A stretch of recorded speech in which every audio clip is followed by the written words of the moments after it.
What is it about treasure that makes history so fascinating?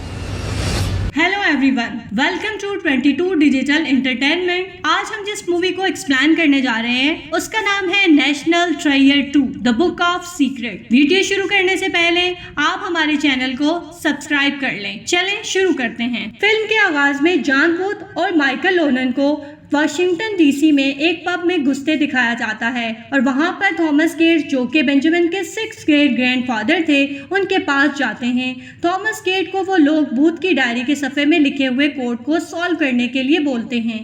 Thomas gate उस code को solve करने के दौरान बूथ उस पब से फोर्थ थिएटर के लिए निकल जाता है, जहाँ पे बूथ को यूएस प्रेसिडेंट इब्राहिम लिंकन को मारना था। थॉमस जैसे ही इस कोड को सॉल्व करता है, इसको पता चलता है कि ये दो आदमी कोई और नहीं बल्कि night of the golden circle के मेंबर हैं, जो कि अमेरिकन सिविल वॉर को अपोज कर रहे थे। जब थॉमस को इसके बारे में पता चलता है तो वो इस डायरी के उन सफ़ात को आग लगा देता है ताकि वो लोग कभी भी खजाने तक ना पहुंच सके। क्योंकि उसने वो पेज और हिंट जला दिया था तो कोई उसको गोली मार देता है, पर मुश्किल से एक पेज को आग से बचा लिया जाता है और उसे संभाला जाता है। अब कहानी प्रेसिडेंट में आती है, जहाँ पे बेन सोलेन हीरोज कॉन्फ्रेंस में लेक्चर दे रहा था। उसी वक्त ब्लैक मार्केट के पुराने कागजात का डीलर मेज वेल्कन सुनकर उसको टोकता है। जॉन विल्कन बूथ के 18 गायब हुए पेजेस में से एक पेज दिखाता है जिसमें थॉमस गेट का भी नाम था, जिसकी वजह से लोगों को ये लगता है कि इब्राहिम लिंकन की मौत के पीछे थॉमस गेट का भी हाथ है। ये एक बहुत बड़ा इल्ज़ाम था। बेन को ये इल्ज़ाम अपनी फैमिली के सर से हटाना था। फिर हमें रॉयली को दिखाया जाता है, जो कि बेन के पास आता है। यहाँ हमें पता चलता है कि बेन का और डॉक्टर चेस का ब्रेकअप हो गया है, और तो और वो अपनी फैमिली पर लगे इल्ज़ाम के बारे में भी रॉयली को बताता है कि कैसे पहेली को सुलझाने के लिए बेन को वो पेपर देखना पड़ेगा। पर वो पेपर अरकई में था, जिसको पाने के लिए उसको चेस का आईडी कार्ड चाहिए था। चेस और बेन का ब्रेकअप हो गया था तो वो चुपके से अपने घर में घुसकर चोरी करता है। चेस उसको और राइली को रंगे हाथों पकड़ लेती है, जिसके बाद बेन उसको बताता है कि कैसे उसकी फैमिली पर एसोसिएशन का इल्ज़ाम लगाया गया है और सच्चाई जानने के लिए उसको वो पेपर देखना पड़ेगा। डॉक्टर चेस उसको बताती है कि पेज को कई बार एग्जामिन किया गया था, उन्हें कोई भी क्लू नहीं मिला। इसके बावजूद रॉयली, बेन और चेस इस पेज को कई बार ध्यान से देखते हैं, जिसके बाद फाइनली उनको क्लू मिलता है, जो कि एक कोड होता है। बेन, रॉयली और चेस पेट्रिक के घर पर होते हैं। तभी अनाउंस कर दिया जाता है कि थॉमस गेट भी लिंकन के असैसिनेशन में शामिल था, पर बेन इस बात को नहीं मान रहा था।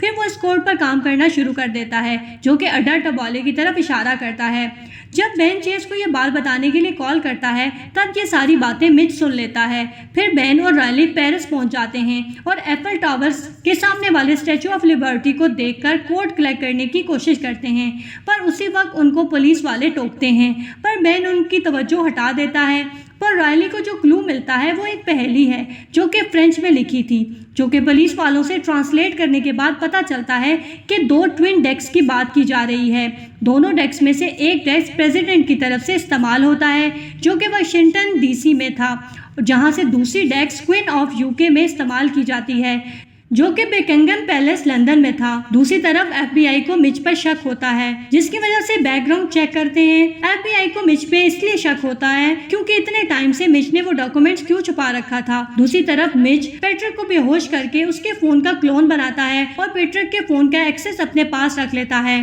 बेन और रॉयली लंदन में बकिंघम पैलेस की तरफ निकल जाते हैं। लंदन पहुंचने के बाद बेन को पेट्रिक का एक मैसेज आता है कि कैसे लोगों ने उन पर हमला किया और कुछ भी चोरी नहीं हुआ। फिर बताता है कि वो लोग बकिंघम पैलेस लंदन जा रहे हैं। ये सारी बातें मेज सुन लेता है। रॉयल पैलेस के वॉशरूम में जाकर कैमरा सेटअप करता है और सिक्योरिटी कैमरा का एक्सेस ले लेता है। बेन अपने ऊपर अल्कोहल छिड़कता है, जिसकी वजह से वो अरेस्ट हो सके, पर इसके बाद वहाँ से डॉक्टर चेस दिखाई देती है, जिसको पेट्रिक ने भेजा था ताकि वो बेन को मुसीबत से बचा सके। फिर बेन चेस के साथ झगड़ने लग पड़ता है और पुलिस के साथ बदतमीजी करके खुद को और डॉक्टर चेस को अरेस्ट करवा लेता है। चेस को ऑलरेडी पता होता है कि बेन एक्टिंग कर रहा है क्योंकि उसके कानों में एयरफोन लगे हुए थे। फिर रॉयली एक एलिवेटर का डोर खोल देता है।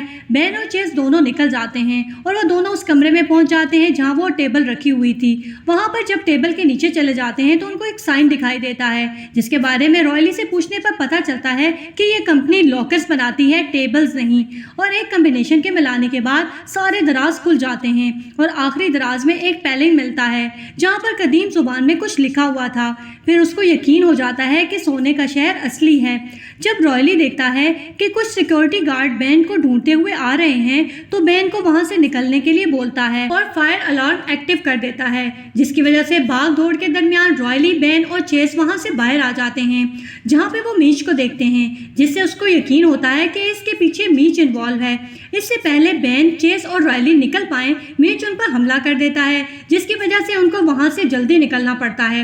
रास्ते में बेन चेस से पूछता है कि क्या उसके पास कैमरा है, तो वो बोलती है कि भागदौड़ में वो टूट गया है।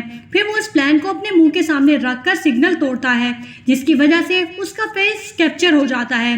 फिर रॉयली को वो सिक्योरिटी कैमरा हैक करके वो पिक्चर निकालने को कहता है और उस लकड़ी को पानी में फेंक देता है, जिसे मेच और उसके लोग हासिल कर लेते हैं। वो लोग वापस घर आ जाते हैं और उनको कोई ऐसा इंसान चाहिए था जो कि इस लकड़ी पर लिखी हुई लैंग्वेज को डिकोड कर सके, जो कि और कोई नहीं बल्कि बेन की मॉम थी, जिसके पास जाने पर यह पता चलता है कि ये लकड़ी का टुकड़ा पूरा नहीं है और यहाँ उन्हें किसी सोने की चिड़िया के बारे में पता चलता है। दूसरा टुकड़ा कहीं और नहीं बल्कि ट्विन डेक्स में होगा, जिसका व्हाइट हाउस में पाया जाना जरूरी था। बेन और चेस कॉर्नर की मदद से ओवल ऑफिस में आप पहुंच जाते हैं, जहां पर वो चेस बहाना करती है कि उसकी इयररिंग खो गई है। चेस कॉर्नर को मसरूफ रखती है, जिसके बाद बेन इस डेस्क की तरफ में वो लकड़ी का टुकड़ा ढूंढने की कोशिश करता है, जहां पर उसको वो लकड़ी का टुकड़ा तो नहीं मिलता मगर एक स्टैम्प मिलता है। और जब वो बाहर आकर रॉयली और पैट्रिक को बताता है कि रॉयली बताता है कि ये स्टैम्प प्रेसिडेंट सीक्रेट बुक की है, जहाँ के documents for the president ice only हैं और वहाँ पर सारे कंट्रोवर्शियल टॉपिक जैसा कि एरिया ऑफ 51 एक्सेट्रा एक्सेट्रा के बारे में इंफॉर्मेशन है। बेन को इसके बारे में पता चलता है कि अगर उसको वो बुक चाहिए तो प्रेसिडेंट को किडनैप करना होगा। बेन प्रेसिडेंट के बर्थडे पार्टी पर जाता है, जो कि माउंट वेनन पर शिफ्ट हो गई थी, क्योंकि बाकी सारी जगह बेन और पैट्रिक ने अपने कनेक्शन के जरिए बुक कर ली थी और इस पार्टी में बगैर इनवाइटेड आ जाता है और प्रेसिडेंट को ये बोलकर मना लेता है कि जहां वो खड़े हैं उसके नीचे एक अनएक्सप्लोर्ड टनल है और प्रेसिडेंट उसके पीछे पीछे चल पड़ते हैं। बेन प्रेसिडेंट को बिलापुस लाकर टनल के कैद कर लेता है और प्रेसिडेंट के गार्ड से राब्ता मुनक़ता हो जाता है और प्रेसिडेंट बेन के साथ आगे बढ़ जाता है। प्रेसिडेंट को बेन से पूछता है कि क्या कोई ऐसी बुक है जिसे छुपाया गया हो। प्रेसिडेंट इसके बारे में मना करता है और बोलता है कि वो ये सब ट्रेयर के लिए कर रहा है। ये सब सुनने के बाद बेन बोलता है कि ये सब ट्रेयर के लिए नहीं बल्कि अपनी फैमिली के लिए कर रहा है, जिसको सुनने के बाद प्रेसिडेंट बेन को सब कुछ बता देता है कि प्रेसिडेंट बुक की लोकेशन बताता है, जो कि लाइब्रेरी ऑफ कांग्रेस में थी। प्रेसिडेंट ने यह भी बोला था कि इस बुक की लोकेशन को किसी को ना बताए और कई दूसरी इंफॉर्मेशन देता है। इसके बाद बेन उनको बाहर ले आता है। प्रेसिडेंट उनको पेज नंबर 47 देखने का बोलता है और ये सारी बातें पैट्रिक को फ़ोन पर बताता है और वो सब लाइब्रेरी ऑफ कांग्रेस की तरफ बढ़ जाते हैं। इसी दरमियान FBI बेन को ढूंढने लग जाती है कि उसने प्रेसिडेंट को किडनैप किया है। वो सब लाइब्रेरी में आ जाते हैं, जहाँ पर बहुत ढूंढने पर वो किताब नहीं मिलती, पर बेन की नज़र एक लॉक पे पड़ जाती है, जिसको खोलने पर उसको दूसरी लकड़ी के टुकड़े का फोटो नजर आता है और प्रेसिडेंट के कॉलेज का एक नोट मिलता है, जहाँ पर उन्होंने लिखा था कि उन्होंने लकड़ी के इस टुकड़े को 1924 में डिस्ट्रॉय कर दिया था और गुडचैन बाल्ग्रम को बोलकर मोंट्रेशमो में काम करने का बोला था, ताकि वो सारे मैप की लाइन को मिटा पाए, जिसकी वजह से ट्रेयर बचा रहे। FBI को पता चलता है कि बेन, चेस और रॉयली तीनों लाइब्रेरी में हैं, जिन्हें ढूंढने के लिए वो लोग वहां पर आ जाते हैं, पर बेन, रॉयली और चेस वहां से बचकर निकल जाते हैं। बेन, रॉयली और चेस से मोंट्रेशमोर की तरफ बढ़ जाते हैं। मोंट्रेशमोर पहुंचते पर उन्हें मीच मिलता है, जिसने बेन की मां एमिली को किडनैप किया होता है। बेन और मीच मोंट्रेशमोर में मिलते हैं, जहां पे मीच बेन को बोलता है कि वो उसकी मदद करे, पर बेन उसको बोलता है कि अंदर जाने के लिए उसको अपने गार्ड्स और गन्स को बाहर छोड़ना होगा।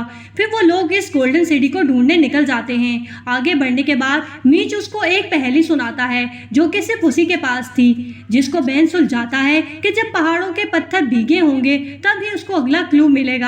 जिसके बाद मीच दूसरी पहेली सुनाता है, जिसके सुलझाने के बाद बेन उस बिल में अपना हाथ बढ़ाता है, जिससे एक नई गार का रास्ता खुल जाता है। ये गार इससे पहले कभी नहीं मिली थी। इस गार में जाने के बाद रॉयली का हाथ गलती से एक रस्सी पर लग जाता है, जिसके वजह से वो गार बंद हो जाता है और वो लोग आगे बढ़ जाते हैं। मीच उनको बोलता है कि बाहर निकलने के लिए गार के अंदर खजाना ढूंढना होगा। बेन, चेस, रॉयली और मीच ये चारों एक पत्थर पर पहुंच जाते हैं, जहां अगर वो अपना बैलेंस खो देते हैं तो वो वहां से गिर जाएंगे। फिर वो बैलेंस बनाकर खड़े हो जाते हैं। फिर मीच को एक सीढ़ी नजर आती है, जिस पर मीच चढ़ जाता है और उस पत्थर का बैलेंस बिगड़ जाता है। फिर एमिली और पैट्रिक दूसरी तरफ से गार को खोलने की कोशिश करते हैं। मीच के आगे बढ़ने के बाद बेन और रॉयली मीच को आवाज देते हैं, जिसका वो जवाब नहीं देता, जिसकी वजह से चेस को बेन और रॉयली छोड़कर आगे जाना पड़ता है। वो सीढ़ी से गिरने ही वाली होती है कि मीच उसका हाथ पकड़ लेता है। वो इस स्टोन को क्रॉस करने के बाद चारों एक बहुत बड़ी खुली जगह पर पहुंच जाते हैं, जहां पे बहुत सारा पानी फ्लो होता नजर आता है। दूसरी तरफ पैट्रिक और एमिली झूल कर खाई को क्रॉस करते हैं। बेन और उसके साथियों को पानी के दरमियान एक व्हील मिलता है, जिसको घुमाने के बाद पानी रुक जाता है और वो लोग आगे बढ़ जाते हैं, जिसके बाद उन्हें सोने से बना हुआ एक शहर दिखाई देता है। इस सोने से बने हुए शहर के दूसरी तरफ एमिली और पैट्रिक भी थे। वहां से निकलने के लिए उन्हें व्हील घुमाना पड़ेगा, जो कि एक दरवाजा खोलता है। मीच चेस को चाकू की नोक पर रखकर पहले निकलने की धमकी देता है, पर बेन और रॉयली जब इस व्हील को घुमाते हैं तो पानी का बहाव तेज हो जाता है, जिसकी वजह से रॉयली, एमिली, पैट्रिक और चेस दूसरी तरफ पहुंच जाते हैं। बेन मीच को जाने के लिए बोलता है। मीच उस बात से मना कर देता है, क्योंकि उन दोनों में से कोई एक ही बचेगा।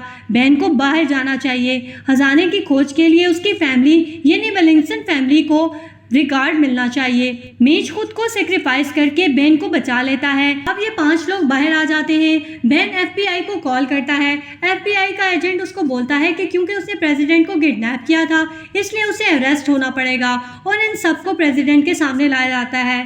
फिर प्रेसिडेंट बेन को पेज नंबर 47 के बारे में पूछता है।